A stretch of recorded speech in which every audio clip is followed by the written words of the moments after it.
সন্মানীয় কৰ্মচাৰী আৰু পেঞ্চনাৰসকল জনাইছোঁ এটা বিশেষ গুৰুত্বপূৰ্ণ খবৰ যে কৰ্মচাৰীসকলৰ যি 7th পে কমিশ্যন আছিল, তেতিয়া কৰ্মচাৰীসকলৰ এই 7th পে কমিশ্যনৰ কাৰণে কি ডিমাণ্ড কৰা হৈছিলে আৰু কি এপ্ৰুভ কৰিছিলে, লগতে 8th পে কমিশ্যনত কি ডিমাণ্ড কৰা হৈছে আৰু কি এপ্ৰুভ কৰাৰ সম্ভাৱনা আছে, সবিশেষ মই এইটো ভিডিঅ'ত আপোনালোকক জনাই যাম। আপোনালোকে শেষলৈকে ভিডিঅ'টো ভালকৈ চাব, কাৰণ কেন্দ্ৰীয় চৰকাৰৰ কৰ্মচাৰীসকলক যি হাৰত দৰমহা দিব, ফিটমেণ্ট ফেক্টৰ যিমান বাঢ়িব, সেই হাৰতে হয়তো অসম চৰকাৰেও দৰমহা দিব। তো সেইকাৰণে কেন্দ্ৰীয় চৰকাৰৰ ফিটমেণ্ট ফেক্টৰ বা কিমান দৰমহা হৈছিলে সেই সম্পৰ্কে জনাটো সকলো কৰ্মচাৰী আৰু পেঞ্চনাৰসকলৰ বাবে বহুতেই গুৰুত্বপূৰ্ণ। গতিকে আপোনালোকে চাই যাব যে 7th পে কমিশ্যনত কৰ্মচাৰীসকলৰ ফালৰ পৰা কি ডিমাণ্ড কৰা হৈছিল আৰু কি চৰকাৰে দিছিল। এইটো চাব পাৰিছে যে কৰ্মচাৰী ইউনিয়নৰ NCJCM দ্বাৰা প্ৰতিনিধিত্ব কৰা কেইবাটাও গুৰুত্বপূৰ্ণ দাবী পূৰণ নোহোৱা অৱস্থা হৈ আছিলে। এইকেইটা পূৰণ হোৱা নাছিল, যিকেইটা দাবী কৰা হৈছিল, যেনেকুৱা ন্যূনতম দৰমহা বা মিনিমাম বেচিক পে তেওঁলোকে দাবী কৰিছিল 7th পে কমিশ্যনত, অৰ্থাৎ আজিৰ পৰা আৰু 10 বছৰ আগত। তেতিয়া 26,000 দাবী কৰিছিলে, কিন্তু অনুমোদন কৰিছিলে 18,000, অৰ্থাৎ মিনিমাম যিটো বেচিক পে সেইটো চৰকাৰে অনুমোদন কৰিছিল মাত্ৰ 18,000, কিন্তু কৰ্মচাৰীসকলৰ ফালৰ পৰা ডিমাণ্ড কৰা হৈছিলে 26,000। তাৰপিছত ফিটমেণ্ট ফেক্টৰ তেতিয়াও 3.68 লৈকে ডিমাণ্ড কৰিছিলে যে 3.68 ফিটমেণ্ট ফেক্টৰ দিব লাগে, কিন্তু চৰকাৰে মঞ্জুৰ কৰিছিলে 2.57। তাৰপিছত বাৰ্ষিক আয় বা এনুৱেল ইনক্ৰিমেণ্ট এইটো 5% দাবী কৰিছিল, কিন্তু যি আছিল আগৰ পৰাই 3% সেইটোৱে ৰাখিছে, অৰ্থাৎ কৰ্মচাৰীসকলে জুলাই মাহত যি ইনক্ৰিমেণ্ট পায় সেই পৰিমাণটো। তাৰপিছত হাউচ ৰেণ্ট এলাউন্স, যিটো এক্স ক্লাছ চিটিজ অৰ্থাৎ চহৰৰ কাৰণে যিটো ডিমাণ্ড কৰা হৈছিলে 30%, ডিমাণ্ড আপ টু 60%, যে এইটো মানে ঠাই ভেদে এইটো কম বেছি হয় আৰু সেইকাৰণে 30ৰ পৰা 60% ডিমাণ্ড কৰিছিলে, কিন্তু দিছিলে 24%, 24%। আৰু এইটো আচলতে অসম চৰকাৰৰ ক্ষেত্ৰত বহুত কম হয়। টাউনত থাকিলে 10% দিয়ে আৰু গাঁৱত থাকিলে 7%। তাৰপিছত আৰু এটা আছিল পুৰণি পেঞ্চন আঁচনি বা অল্ড পেঞ্চন স্কিম, সেইটোৰ কাৰণে কৰ্মচাৰীসকলে দাবী কৰিছিল যে OPS-টো ঘূৰাই আনিব লাগে আৰু NPS-টো বাদ দিব লাগে, কিন্তু চৰকাৰে এইটো মানা নাছিলে আৰু NPS-এ চলি আছে। তো এইটো আছিলে 7th পে কমিশ্যনত কৰ্মচাৰীসকলৰ ফালৰ পৰা কি দাবী কৰিছিল আৰু চৰকাৰে কি অনুমোদন কৰিছিল।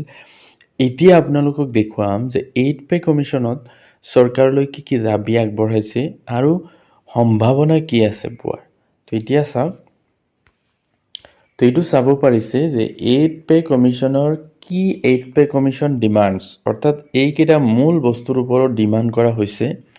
The unions have proposed the following major revisions to the pay commission, আৰু যি কৰ্মচাৰীসকলৰ ইউনিয়ন আছে বা সংস্থা আছে তেওঁলোকৰ ফালৰ পৰা বা NCJCM ফালৰ পৰা এইকেইটা ডিমাণ্ড কৰা হৈছে পে কমিশ্যনৰ ওচৰত, যে minimum basic pay increase from 18,000 to 69,000 per month, অৰ্থাৎ কৰ্মচাৰীসকলৰ যি ন্যূনতম বেচিক পে 18,000 তাৰ পৰা 69,000 অৰ্থাৎ 69,000 যাতে কৰে তাৰ কাৰণে ডিমাণ্ড কৰা হৈছে। Fitment factor uniform multiplier of 3.83 for both current employees and pensioners, আৰু যিটো ফিটমেণ্ট ফেক্টৰ আছে এইটো 3.83, মানে এইটো বেলেগ বেলেগ সংস্থাৰ ফালৰ পৰা যিহেতু পে কমিশ্যনৰ ওচৰত আবেদন কৰে, কোনোবাই 3.33, কোনোবাই 3.83 ডিমাণ্ড কৰিছে। তো এইটো কিমান ফুলফিল কৰে এইটো চৰকাৰৰ কথা, যিহেতু আগতে 100ৰ ওপৰত দিয়ে হৈছিলে।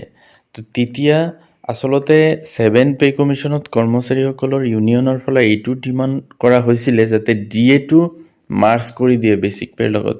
তেনেকুৱা হ'লে যিটো বেচিক পে আছিল তাতকৈ আৰু বেছি হৈ গ'লে হয়, মানে বেচিক পেটো ধৰক যদি কাৰোবাৰ 2400 আছিলে, ছাপ'জ 24,000 আৰু তেতিয়া 120% ওপৰত মানে দিয়ে হৈছিলে। তো 100% যদি হয় 24 48 হৈ গ'লে হয়, কিন্তু সেইটো চৰকাৰে মানাই নাছিলে। আৰু বৰ্তমান যিটো দিয়ে 60%লৈ গৈছে, আৰু যদি হয়তো বৃদ্ধি পাই 65 এনেকুৱা হ'ব। গতিকে ফিটমেণ্ট ফেক্টৰ যিটো কৰ্মচাৰীসকলৰ ফালৰ পৰা দাবী কৰা হৈছে, সেইটো আচলতে পোৱাৰ সম্ভাৱনা কম। আৰু 7th পে কমিশ্যনত যিমান হৈছিল সেইটো হয়তো নাপাব পাৰে। মোৰ বোধেৰে হয়তো 2 ফিটমেণ্ট ফেক্টৰ হ'ব পাৰে। 2 হ'লেও বেচিক পে ডাবল হৈ যাব আচলতে। তাৰপিছত এনুৱেল ইনক্ৰিমেণ্ট যিটো বৰ্তমানে 3% দিয়ে, সেইটো ডাবল কৰাৰ কাৰণে দাবী কৰা হৈছে। অৰ্থাৎ 3ৰ পৰা 6% যদি কৰে, সেইটো কৰিলেও কৰ্মচাৰীসকলৰ বছৰি যিটো দৰমহা বৃদ্ধি পায় সেইটো বহুত বেছি বাঢ়িব। তাৰপিছত পেঞ্চন ৰিফৰ্মছ, এইটো কৰ্মচাৰীসকলৰ এটা বহুত ডাঙৰ দাবী যে full restoration of the old pension scheme, যে পুৰণি পেঞ্চন আঁচনি যাতে ঘূৰাই দিয়ে সম্পূৰ্ণৰূপে, আংশিকভাৱে নহয়। Scrapping the national pension scheme and unified pension scheme. আৰু বৰ্তমান যিটো ইউনিফাইড পেঞ্চন স্কিম বা UPS আৰু NPS আছে, এইকেইটা যাতে বাদ দিয়ে। Pension amount setting pension at 67% of the last drawn payment. আৰু চৰকাৰী কৰ্মচাৰীসকলক যিটো পেঞ্চন দিয়ে যে 50%, সেইটো নহয় 67%লৈকে পেঞ্চন দিয়াৰ কাৰণে দাবী জনোৱা হৈছে। তাৰপিছত হাউচ ৰেণ্ট এলাউন্স যিটো revised slabs of 40%, 35%, 30% for XYZ category cities respectively. আৰু হাউচ ৰেণ্ট এলাউন্স যিটো বা ঘৰ ভাত্তা, সেইটো 40%, 35% বা 30% কৰাৰ কাৰণে অনুৰোধ কৰা হৈছে। এইটো মানে বেলেগ বেলেগ কিয় হয়, থকা ঠাইৰ ওপৰত। কোনোবাই যদি ডাঙৰ চিটিত থাকে তেওঁৰ হাউচ ৰেণ্ট বেছি, কোনোবাই সৰু চিটিত হাউচ ৰেণ্ট অলপ কম, যোনে টাউনত থাকে তাৰ আৰু অলপ কম, এনেকুৱা হয়। তাৰপিছত ডিজিটেল এলাউন্স দিয়াৰ কাৰণেও 8th পে কমিশ্যনত মানে দাবী কৰা হৈছে new monthly allowance of 2000 for internet and tech expenses. যিহেতু চৰকাৰী কামত বহুতো ডাটা খৰচ হয় কৰ্মচাৰীসকলৰ, সেইকাৰণে 2000 টকাকৈ এক্সট্ৰা এলাউন্স দিয়াৰ কাৰণে দাবী কৰা হৈছে। Career growth guaranteed minimum of 5 promotions over 30 years of service. তো বিভিন্ন কৰ্মচাৰীসকলৰ বিভিন্ন ক্ষেত্ৰত আচলতে প্ৰমোশ্যনৰ ব্যৱস্থা থাকে। তো 30 বছৰ কৰ্ম জীৱনত যাতে মিনিমাম মানে কমেও 5 বাৰ তেওঁ প্ৰমোশ্যন হ'ব পাৰে, তাৰ কাৰণেও মানে আবেদন কৰা হৈছে।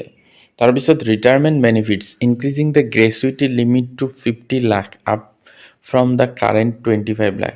যিটো কৰ্মচাৰীসকলে ৰিটায়াৰমেণ্টৰ সময়ত গ্ৰেচুইটি পায়, সেইটো যাতে 50 লাখ কৰি দিয়ে 25 লাখৰ পৰা, তাৰ কাৰণেও ডিমাণ্ড কৰা হৈছে।